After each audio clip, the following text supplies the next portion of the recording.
ಏನ್ ಸಿಗುತ್ತೆ? Sir pizza sir. ಓ, ಇವಾಗ ಪಿಜ್ಜಾನು ರೋಡ್ ಸೈಡಲ್ಲಿ ಮಾರಕ್ ಶುರು ಮಾಡ್ಬಿಟ್ರಾ? ಸರ್ ಮಾಡಿನೇ ತುಂಬ ದಿನ ಆಗೋಯ್ತು ಸರ್. ಯಾವ್ಯಾವ ಪಿಜ್ಜಾ ಸಿಗುತ್ತೆ? Sir veg loaded, paneer, corn, mushroom, baby corn, onion tomato, onion capsicum, ನೀವು ಯಾವ ಥರ ಹೇಳ್ತೀರೋ ಅದನ್ನ ಮಾಡ್ಕೊಡ್ತೀವಿ ಸರ್. ಯಾವ ಸೈಜ್ ಇರುತ್ತೆ ಪಿಜ್ಜಾ? ಇದೆ ಸರ್, ನಾರ್ಮಲ್ ರೆಗ್ಯುಲರ್ ಸೈಜ್ ಇರುತ್ತೆ ಸರ್ ಪಿಜ್ಜಾ. ತರಕಾರಿನೆಲ್ಲ ಕ್ಲೀನಾಗಿ ತೊಳಿತೀರಾ ತಾನೆ? ಹಾಂ ಸರ್, ಎಲ್ಲ ತೊಳೆದ್ಬಿಟ್ಟು ಹೈಜೀನ್ ಮೇಂಟೈನ್ ಮಾಡೇ ಮಾಡ್ತೀವಿ ಸರ್. ಒಂದ್ ಪಿಜ್ಜಾಗೆ ಎಷ್ಟು? Sir 99 sir. 99? ಜಾಸ್ತಿ ಆಗ್ಲಿಲ್ವಾ? ಹಾಂ ಸರ್, ಅದು ಬೇಸು, ಸಾಸು, ವೆಜ್ಜೀಸು, ಪನ್ನೀರು, ಮಶ್ರೂಮು, ಆಮೇಲೆ ಚೀಸು ಇದೆಲ್ಲ ಸ್ವಲ್ಪ ಕಾಸ್ಟ್ಲಿ ಇದೆ. ಆಮೇಲೆ ನಾವು ಅಮೂಲ್ ಚೀಸ್ನೇ ಹಾಕೋದು ಸರ್.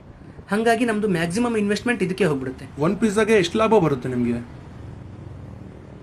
ಸರ್ ಒಂದು ಪಿಜ್ಜಾಗೆ ಒಂದು 35 ರೂಪಾಯಿವರೆಗೂ ಉಳಿಬೋದು ಸರ್. 35 ರೂಪಾಯಿನಾ? ಪ್ರಾಫಿಟ್ ರೇಷಿಯೋ ಜಾಸ್ತಿ ಆಯ್ತು ಅಂತ ಅನಿಸ್ಲಿಲ್ವಾ? ಅದನ್ನ ಪ್ರಾಫಿಟ್ ಅಂತ ಯೋಚನೆ ಮಾಡಿದೆ. ಸುಮಾರು ಕಡೆಯಿಂದ ಐಟಮ್ಸ್ನ ತಗೊಂಡು ಬಂದು ದೂರದಿಂದ ಗಾಡಿನ ದಬ್ಕೊಂಡು ಬಂದು ಇಲ್ಲಿ ಗಂಟೆಗಟ್ಟಲೆ ನಿಂತ್ಕೊಂಡು ಪಿಜ್ಜಾನ ಬೇಯಿಸಿ ನಿಮಗೆ ಮಾಡಿಕೊಡ್ತೀವಲ್ಲ, ನಮ್ಮ ಕೂಲಿ ಅಂತ ಯೋಚನೆ ಮಾಡಿ, ಇನ್ನು ಕಡಿಮೆನೇ ಆಗುತ್ತೆ. ಸರಿ, ಒಂದ್ ಪನ್ನೀರ್ ಪಿಜ್ಜಾ ಕೊಡು. ಹಾಂ ಸರ್. ಸರ್ ನೀವು ಮಲ್ಟಿನ್ಯಾಷನಲ್ ಕಂಪನಿ ಡೊಮಿನೋಸ್ ಪಿಜ್ಜಾಗೆ ಹೋಗಿದ್ದೀರಾ? ಹೋಗಿದ್ದೀನಿ ಹೇಳ. ಅಲ್ಲಿ ನಿಮಗೆ ಬಿಲ್ ಕೊಡ್ತಾರಲ್ಲ, ಅಲ್ಲೂ ಹಿಂಗೆ ನಿಮಗೆ ಒಂದು ಪಿಜ್ಜಾಗೆ ಎಷ್ಟು ಖರ್ಚಾಗುತ್ತೆ, ಎಷ್ಟು ಲಾಭ ಉಳಿಯುತ್ತೆ ಅಂತ ಕೇಳ್ತೀರಾ ಸರ್? ಅಲ್ಲೂ ನೇರವಾಗಿ ಅಡುಗೆ ಮನೆಗೆ ಹೋಗ್ಬಿಟ್ಟು ಇಲ್ಲೆಲ್ಲ ತರಕಾರಿನೆಲ್ಲ ಕ್ಲೀನಾಗಿ ತೊಳಿತೀರಾ, ಹೈಜೀನ್ ಮೇಂಟೈನ್ ಮಾಡ್ತೀರಾ ಅಂತ ಕೇಳ್ತೀರಾ ಸರ್? ಕೇಳಕ್ಕಾಗಲ್ಲ ಅಲ್ವಾ ಸರ್? ಆದರೆ ನಮ್ಮ ಹತ್ರ ಕೇಳ್ತೀರಾ ಸರ್?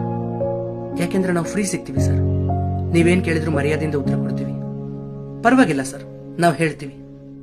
ಆದರೆ ಒಂದು ವಿಷಯ ಅಂತೂ ನಿಜ ಸರ್, ಆ ರೆಸ್ಟೋರೆಂಟ್ಗಳಲ್ಲಿ ನಿಮಗೆ ಕಣ್ಣಿಗೆ ಕಾಣದ ಹಾಗೆ ಹೇಗೆ ಅಡುಗೆ ಮಾಡ್ಕೊಡ್ತಾರೋ ನನಗೆ ಗೊತ್ತಿಲ್ಲ ಸರ್. ಆದರೆ ನಾವು ರೋಡ್ ಸೈಡ್ ಮಾಡೋರು ಮಾತ್ರ ಏನು ಮಾಡಿದ್ರು ನಿಮ್ಮ ಕಣ್ಣೆದ್ರಿಗೆ ಮಾಡಬೇಕು. ಅದಕ್ಕೆ ಹೈಜೀನ್ ಮೇಂಟೈನ್ ಮಾಡೇ ಮಾಡ್ತೀವಿ ಸರ್.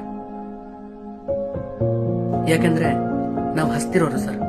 ನಮ್ಮ ಸಂಸಾರನ, ನಮ್ದೋರ್ನ ಸಾಕೋಕ್ಕೋಸ್ಕರ ದುಡಿಮೆ ಮಾಡೋರು.